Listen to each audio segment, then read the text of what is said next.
What's up out there? Welcome to 2024. This is the first update video for Path of Exile in this year, and I am now through the campaign. I'm going to cut over and show you the Katava fight just because it went very well. So I want to show you that. I like how this build works right now. I need to get it in-game ready though. So we're in the in-game, or we're in the mapping section, whatever you want to call it. We're there. I just need to get this built up. So I'm going to cut over, show you that fight real quick, and then we'll come back. I shall strike you down.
Throughout the campaign, I was running the Tabula Rasa, which is a 6-link piece of armor that has no benefits at all. That's all it is 6-link. So what I was running is Perforative Bloodshed, melee physical damage support, chance to bleed, fortify, and faster attacks. I think I was also running Maim.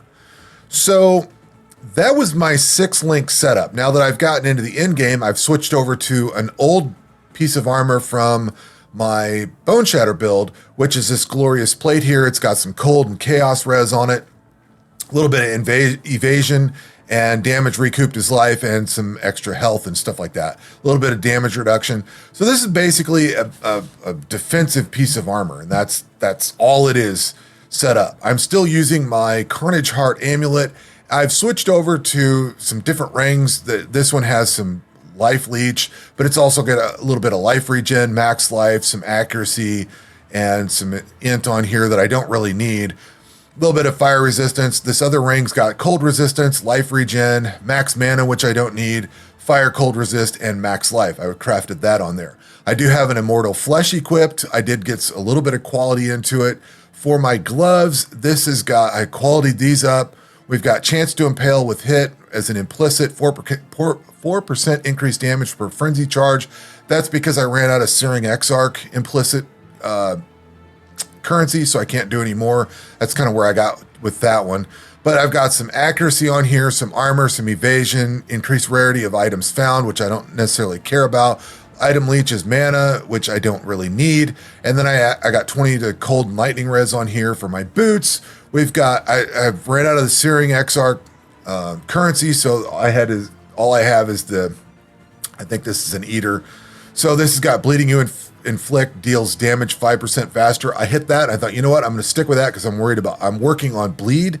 This has got a little bit of max life, some regen life, fire resist, lightning resist, increased movement speed, and avoid being chilled.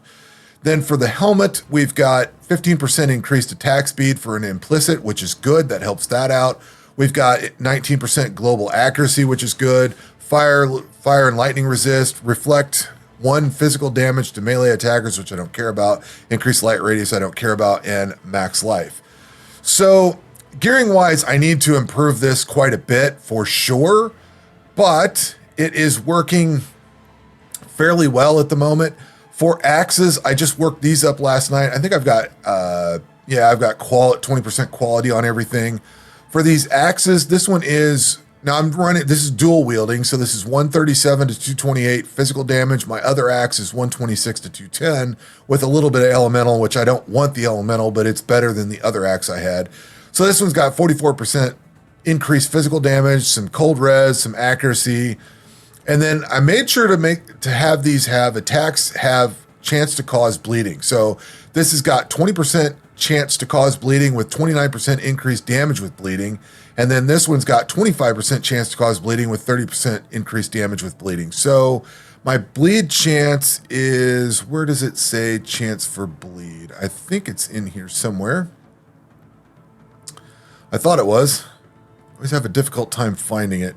Chance to inflict bleed from main hand is 85% and from offhand is 85%. So we've got a good chance to do that. Bleeding damage is 656 to 1092. And then critical strikes deal 914 to 1522. And then there's the main hand and the offhand. So the offhand is slightly worse than the main hand, but that's where I've gotten that up to. And the other thing is, because of the axes that I've crafted, I've got 104% increased physical damage on here with 19% chance to impale, and then 84 with 14% chance to impale. So what's holding me back on these is I'm out of chaos orbs. If I can't get the full, what is tier 1, whatever you want to call that. Like if I come over here and look up impale, I can't get this 95 to 105. So I did get it on this one, but then I didn't have enough to do it on this one.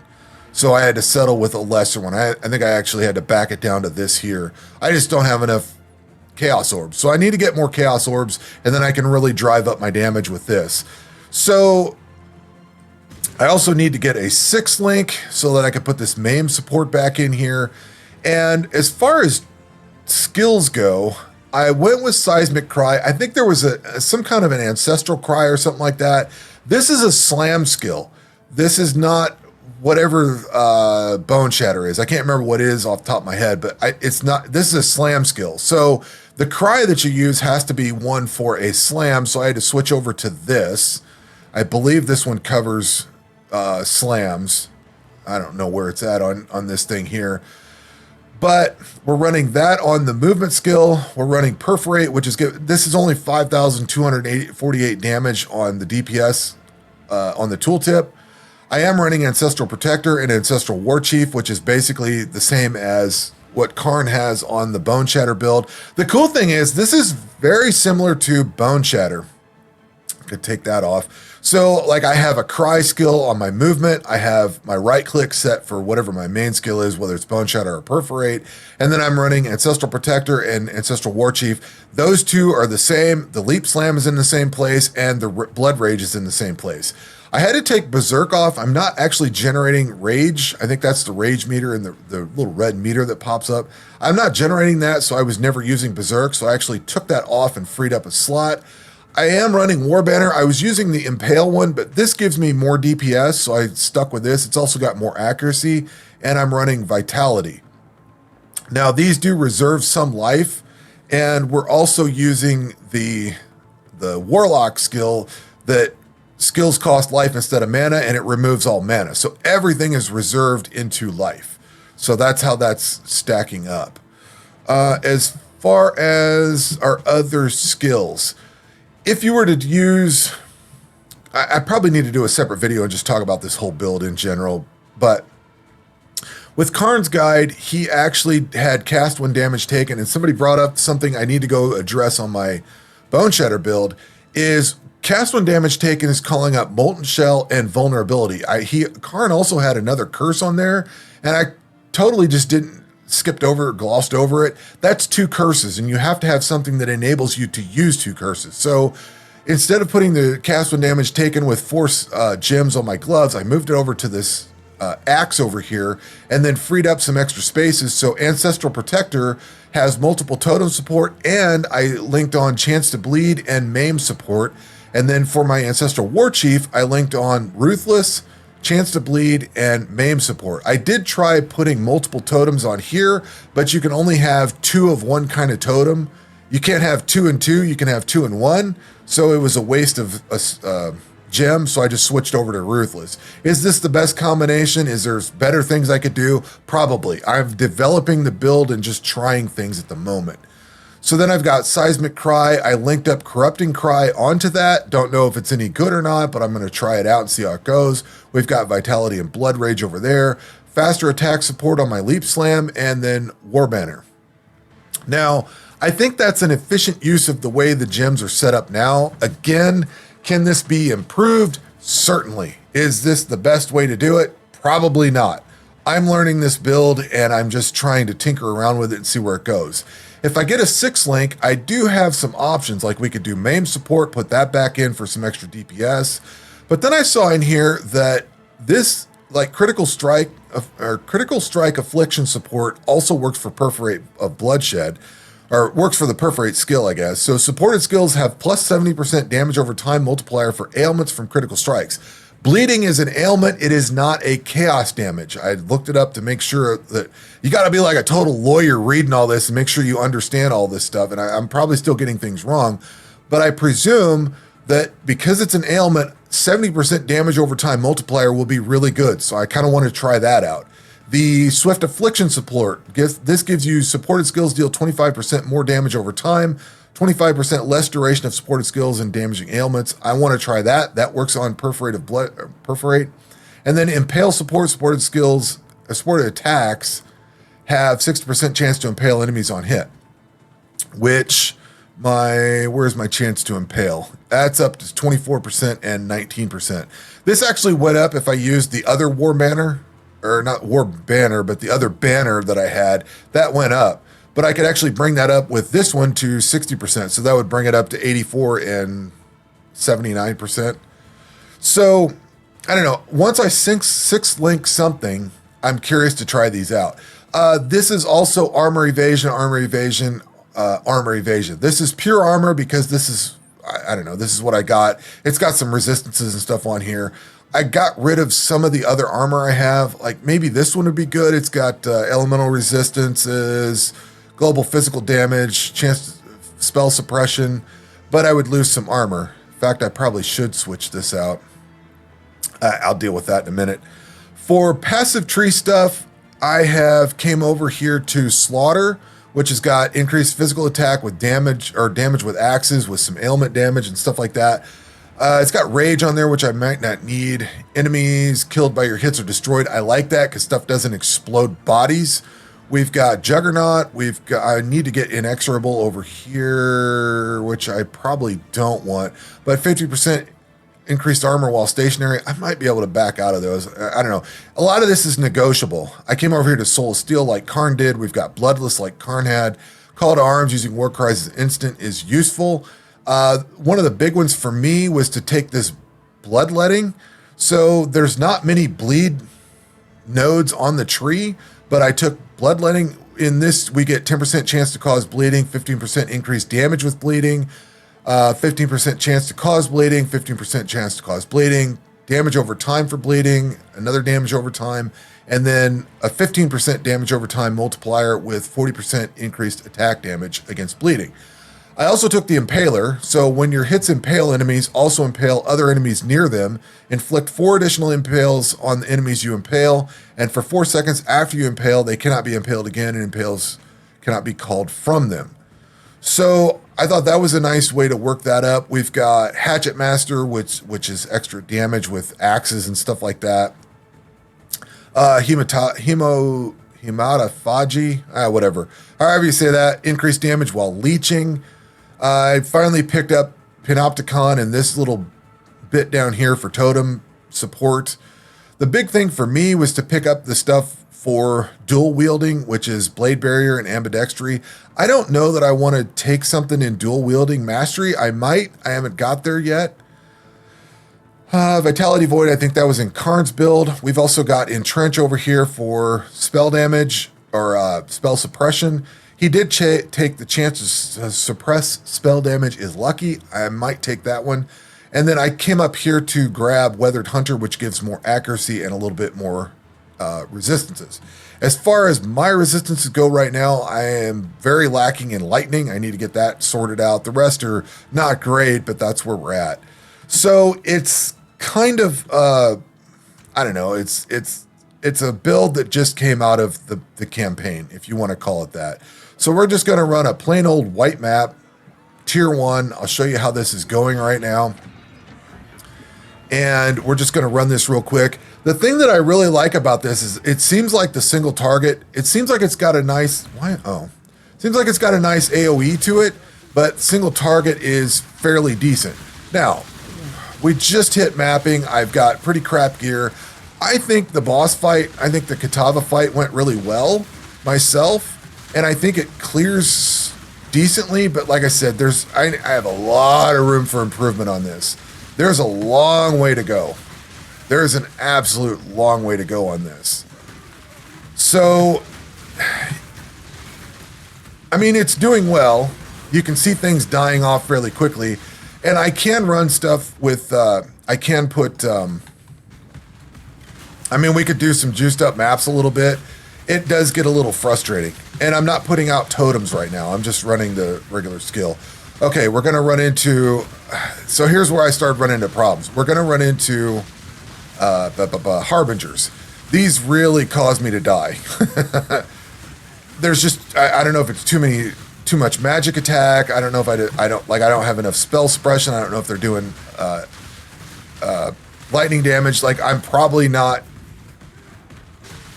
am lacking in some way that I need to get something there to fix that. I don't know.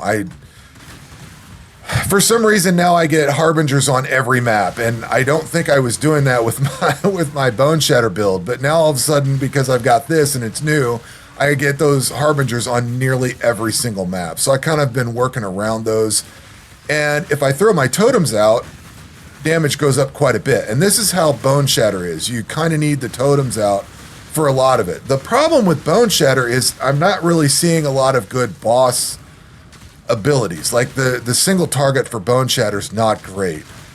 Whereas this seems to have a decent AoE and a good boss. Like this is just gonna melt. These guys are done. It's total chainsaw in here. Where's the boss? If I throw everything at him, this is what I like about that build. He's just done, and that's it.